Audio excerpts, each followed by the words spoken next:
Voilà, bonjour à tous. Donc ici, je vais vous montrer comment créer une petite brochure en Publisher via un livret A2 A4.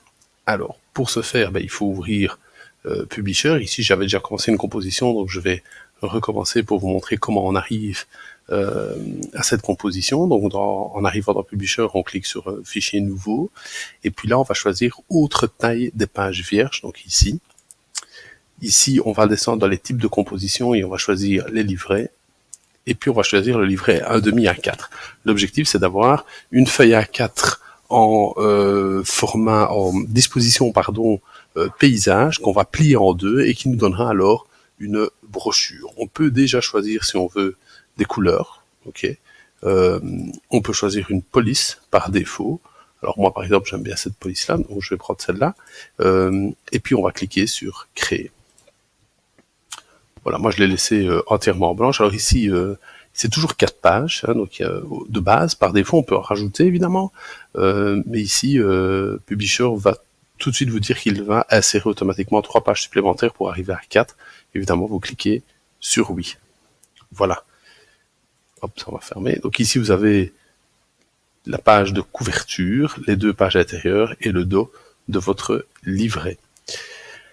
Alors ici, il faut faire un peu jouer sa petite tendance artistique, j'ai envie de dire, hein, puisque ici j'ai préparé quelque chose où voilà, j'ai inséré une petite forme que j'ai remplie grâce à l'outil de dessin dans la fonction remplissage. Je peux la remplir avec une couleur. Hein, ici j'ai pris du vert parce que j'ai pris une mise en situation qui s'appelle Standbox, une entreprise d'entraînement pédagogique. Et puis, par rapport à ça, voilà, l'entreprise vend du matériel de présentation et de stand modulable. Donc, on a mis via WordArt, l'outil WordArt qui est ici. On peut changer la forme aussi du WordArt si on veut. Hein, on fait un peu ce qu'on veut. On a mis le logo de l'entreprise. Voilà, moi par exemple, je vais prendre ceci, pourquoi pas.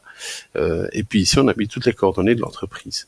Après, il faut compléter les pages intérieures et la page de dos. Ici, voilà, il faut vraiment avoir du sens artistique et ne pas hésiter à aller voir un petit peu partout dans les créations de pages, comment on peut rajouter des couleurs, comment on peut changer de modèle, parce qu'on peut aller chercher des modèles qui sont prédéfinis si on le souhaite, pas toujours super agréable, je trouve. Et puis voilà. Alors, comme je l'ai dit, l'idée c'est de faire un livret sur une page A4 en disposition paysage. Il faut évidemment que l'imprimante puisse imprimer en recto verso. Et pour ce faire, on va cliquer sur Fichier, on va indiquer à l'imprimante qu'elle doit le faire.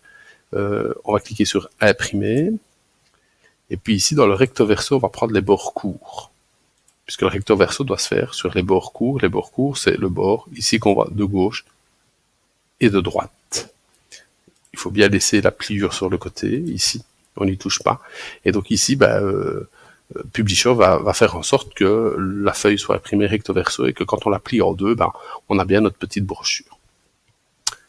Ne pas oublier d'enregistrer, c'est très important évidemment, hein, toujours la même fonction, fichier enregistré sous, bien choisir l'emplacement, et puis ne pas donner, voilà, composition 1, composition 2, composition 3, ce ne sont pas des noms de fichiers, on prend bien livret, standbox, avec son prénom par exemple, hein, ou voilà, mais des noms de fichiers sensés et qu'on sait retrouver tout de suite. Voilà, je vous souhaite un bon amusement avec cette petite présentation. D'autres viendront plus tard avec des choses un peu plus détaillées, mais avec ceci, vous pouvez déjà commencer à vous débrouiller. Je vous souhaite une bonne journée. À bientôt.